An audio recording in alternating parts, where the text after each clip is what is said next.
are you saying? In almost 30 years of walking with God, I have learned that I never let anybody get close enough to me to distract my peace. Amen.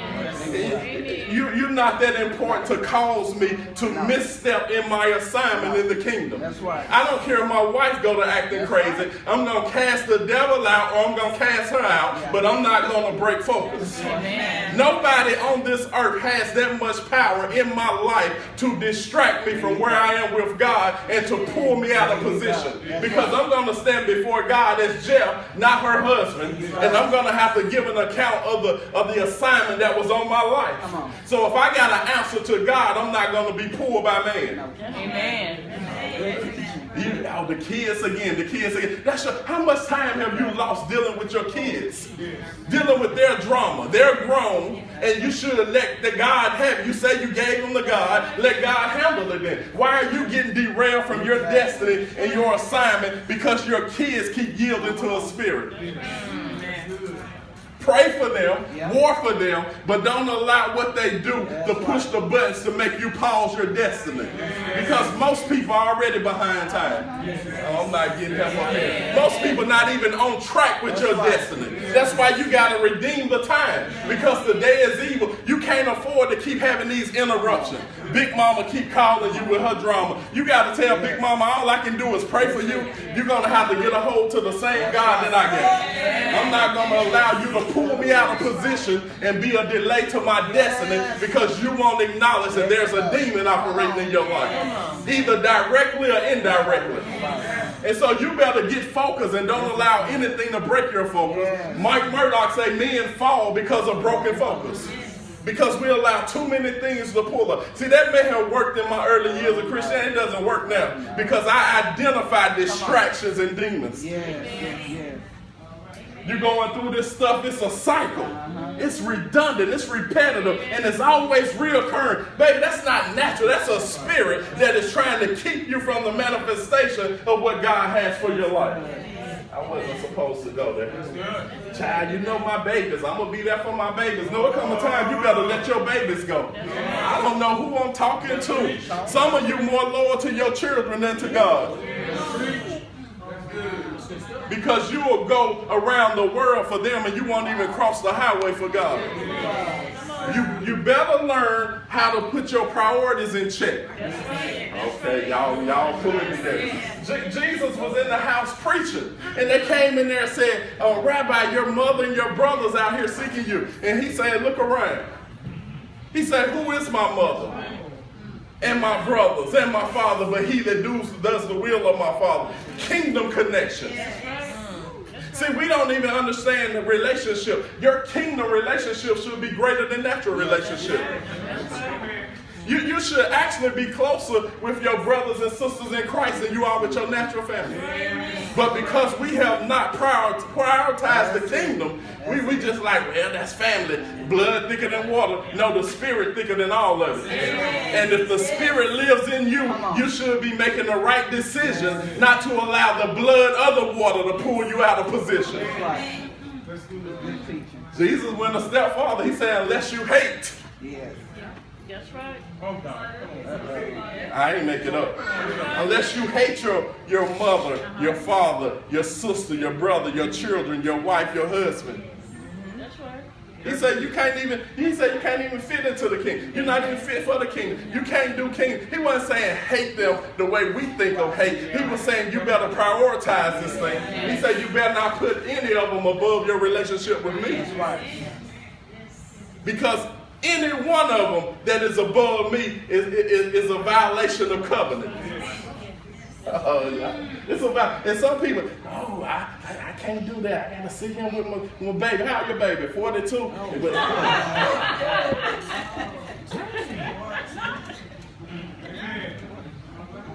And they got grandkids. But you got to sit there with your baby. Distraction, demon on assignment. I can't stay there. I got to say in Revelation, go to chapter 9, verse 1. I could go somewhere, but I can't. I got to close this up. Y'all, it's time to war wisely. It's time to war with knowledge and stop being pulled by every little thing. Now, how many times you going to stop? I don't like getting behind people that ride their brakes. You trying to get, especially when you're in a hurry, and it's nothing in front of them. They're on the highway hitting brakes. I'm like, did I miss something? They're hitting brakes because when I'm trying to get somewhere, I don't like getting behind people in the kingdom that keep hitting brakes. They keep on stopping the flow of things because you haven't had the ability to discern that the devil keep throwing the same squirrel out in front of you. Squirrel already dead. He's just throwing it out there because he knows it's going to make you stop and look. Y'all laughing, but we got people in the kingdom that can't even go a year with momentum. Wow. Preach. And we're talking about kingdom business. Oh, God, this is shifting, isn't it? We're talking about kingdom business. How are we going to do kingdom business when the kingdom people can't keep their foot on the pedal? I don't even like to go out of town with people that got weak bladders. You got to stop every time. No, you need to stay in Charlotte. I like to get to my destination. You're going to be stopping. You need a snack. You should have packed the road basket. They got a bathroom up there. Yeah, it is. I got to stop again. No, you don't need to go out of town. You need to stay close to your bathroom at the house. Can't even go a whole trip without stopping in every time. It's people in the kingdom can't go a whole season without stopping to entertain foolishness and drama. And we're talking about doing kingdom business. How are we going to ever build God's kingdom if we can't keep the momentum going? We got to keep saving the saved. We can't even designate time for evangelism. The church won't get saved. The church won't get delivered. The church won't get free. So we spend our time casting out the same demons every Sunday. Instead of making people demon busters where they can do the work of the ministry, we spend all our time working on people that should be doing the work. Let the devil just interrupt your flow. And we want platform. God gave me this last night. I was looking at a bishop friend of mine do a teaching about old prophets, young prophets, and baby prophet drama. It was interesting. So as he was talking, I was commenting, and I was getting certain. The one thing the Holy Spirit said that what people want is the platform without honor. Because Moses had to bestow honor on Joshua. That's right. Before Joshua ever rose to the level to take the pulpit or the platform.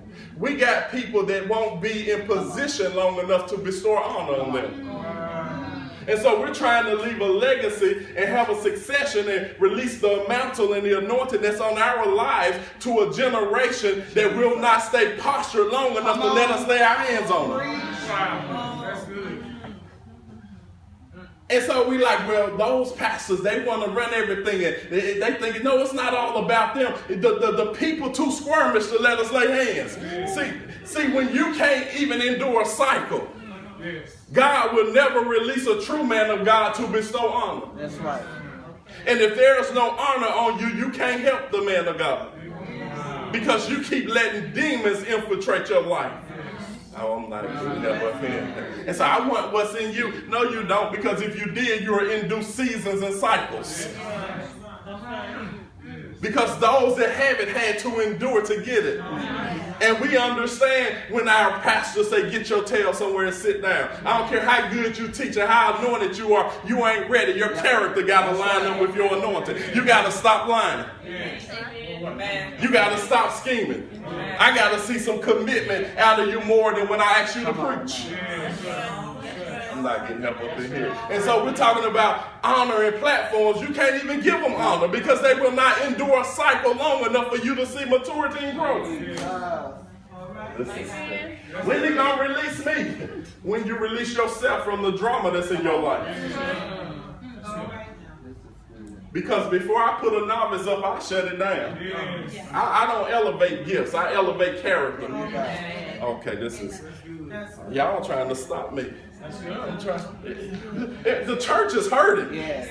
Because either people blatantly sinning and drinking their stuff and posting it on social media and doing everything they want to do, or the saints trying to sneak and do it. Doing it on the side. And you can't bestow honor because you have discerned it's a roadblock in the spirit. That's true. Let me read this.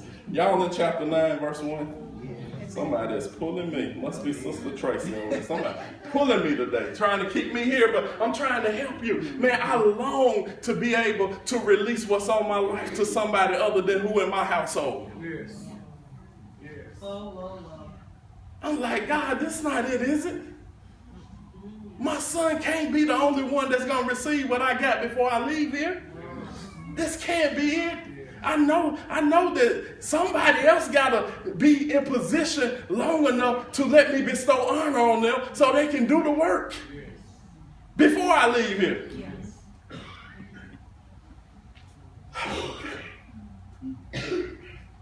Either they going, they weren't sent, they went, or they won't.